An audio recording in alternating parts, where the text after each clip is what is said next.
Let's talk about the G20 summit in greater depth. Joining me is TT India correspondent Amrit Pal Singh, joining us live from Johannesburg. Also, let me welcome Ambassador Ashok Sajjanar, former senior diplomat, who's joining us now. Good afternoon and welcome, sir. Amrit, first to you, if you can just take us through how Johannesburg is gearing up for the big summit. Well, Johannesburg is quite excited. As you can see behind me, there are flags all over the place. If I can ask my camera person to pan and show you the city. I am standing in Sandton, which is like at the downtown of Johannesburg. The summit is taking place for the first time on the African soil. South Africa has left no stone unturned to see that this summit is successful. In fact, it is invited, as the host country has the privilege to invite guest countries, and it's invited countries from the African continent as guests at the G20 who shall be participating and putting out their priorities, their expectations from G20 and by extension the world, because it is one of the most influential groupings today. The 20 most powerful economies of the world are in this grouping. Clearly the focus is on development, the focus is on digital public infrastructure, the focus is on women-led development, the focus this time around is how the poverty can be reduced and the gaps between the developed world and the developing world can be reduced. Clearly Johannesburg is geared up to welcome world leaders as the summit kicks off tomorrow here in South Africa. Shubhendu? Right, Amrit, stay with us. Ambassador Sajjanar, if I may say, in many ways, the 20th G20 summit is taking place in the heart of the Global South. Your take on what makes this edition important? No, absolutely. Thank you very much, Shubhendu, for having me on the show. You're very right. I think when the summit goes to Africa, that means it is really going to the place, the challenges of which region it is supposed to address. And this is what we have seen. That is why the Voice of the Global South summits, they were organized by India in 2023, when India took over the mantle of the presidency of the G20. Within a few days of its taking over, we had the first Voice of the Global South summit. And the whole idea at that time, Shubhendu, was that although G20 represents 85% of the GDP and about 75% of the global population, but still, there are only 20 countries that are represented. There are about 170, 160 countries that are still outside. And the decisions that are taken by these 20 countries, in fact, the countries that are most affected by these decisions are the developing countries who are outside the room. So the whole idea was to bring them also in under the big global tent, ask them what their concerns were, what their anxieties are, what their aspirations are. So that is why the first one was held on 12th and 13th of January 2023, as I said, just a few days after India took over.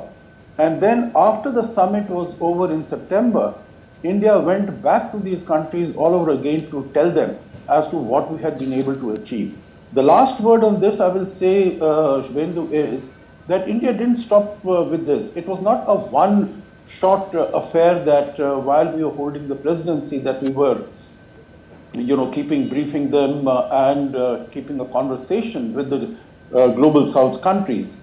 We went out to them again in 2024, basically because the whole world is going through huge challenges. So I think it is befitting that the conference, the G20 summit, has gone to Africa for the first time after, we started having these summits in 2008.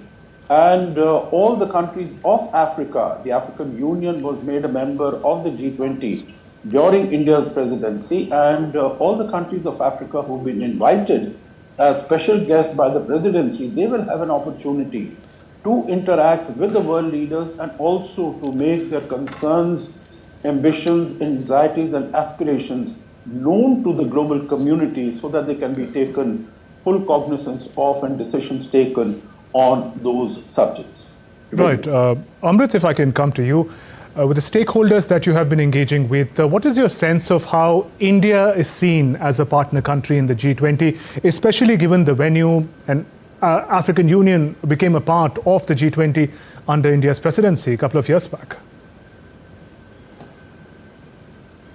Well, India is viewed as a leader of the global south. The initiatives that India took both at the G20 during its presidency and also, at the Voice of Global South summit, which two of them were held, India in a way defined the agenda of the G20. Earlier, it was mainly led by the developed world. It was their priorities, it was their concerns. Of course, during the next 2 days, the conflicts that mar the world, the trade wars that are on will be discussed, but clearly at the Johannesburg summit, because the presidency does have a very important or a significant role in shaping the agenda, and for the past 4 times the presidency has been with countries of the global south.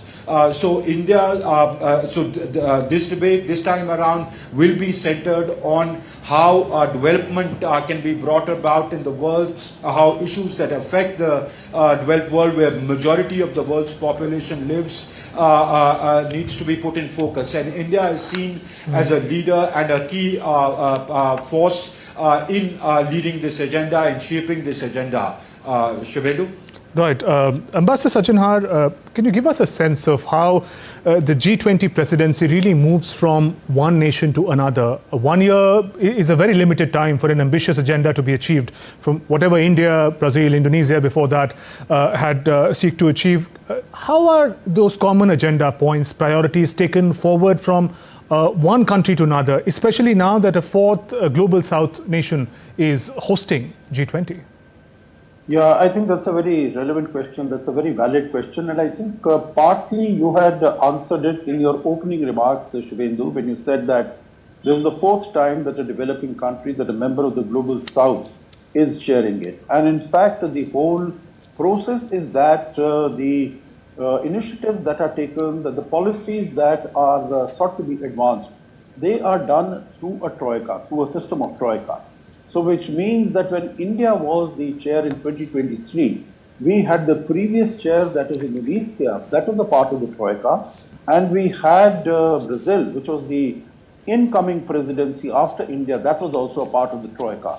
So basically whatever initiatives Indonesia had taken, they were fed into what India was doing and what India was able to achieve, and you've been speaking about it and Amrit has spoken about it, in terms of women-led development, in terms of the digital public infrastructure, climate change, sustainability, all those issues then are brought onto the table when Brazil took it over. And now they have been fed into what South Africa is going to do. So you will see that there is a great deal of, I will not say overlap, but advancement in terms of the many ideas and many issues that have been taken over for the last 4 years. Of course, we'll really have to wait and see as to what happens when the United States, which is the incoming chair, they take over this presidency, because we have seen that relations between the United States and South Africa are not the best. They could have been better. In fact, the United States is not going to be participating in this. They're not going to be sending any representative in the political segment of the G20. So we'll really have to wait and see. But I think there is a critical mass as far as the global south countries are concerned and as far as these emerging economies are concerned. So I think they will be able to give it a direction, particularly in view of the theme of this conference, which is solidarity, equality, sustainability.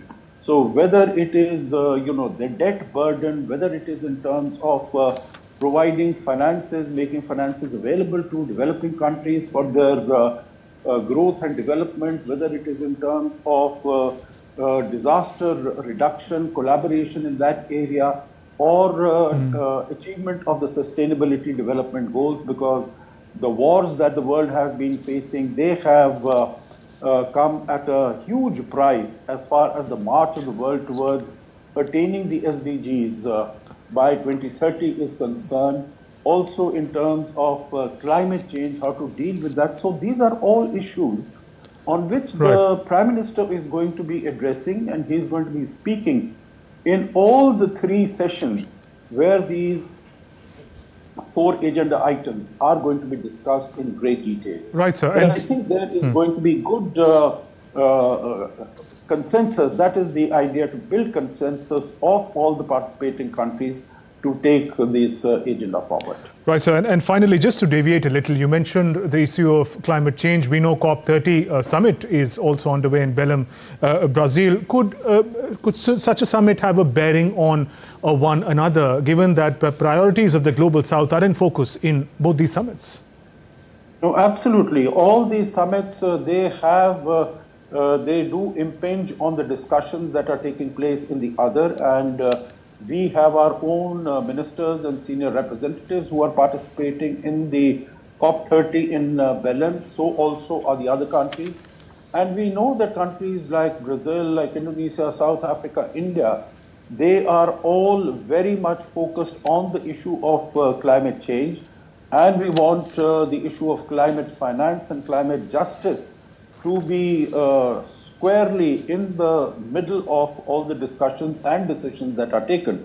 But of course, the challenge there is going to be that the United States, which is, I'll not say now, it is not the largest, it is the second largest, so to say, polluter in terms of emitter of greenhouse gases in the world. The largest is by far is China, which emits about 36–38% of the global greenhouse gases, and United States is about 18–20%. But they are not participating. So they are a climate change denial also in that sense. So these are challenges that I tangentially referred to also. So we'll really have to wait and see. I think it will really depend upon the creativity of the countries present, and the Troika will definitely go all out to help the presidency of South Africa to get a consensus leaders declaration emanating out of this summit. On that note, Ambassador Ashok Sajjanar, thank you for joining us on News Hour and sharing your perspective. Thank you, Amrit, for joining us from Johannesburg.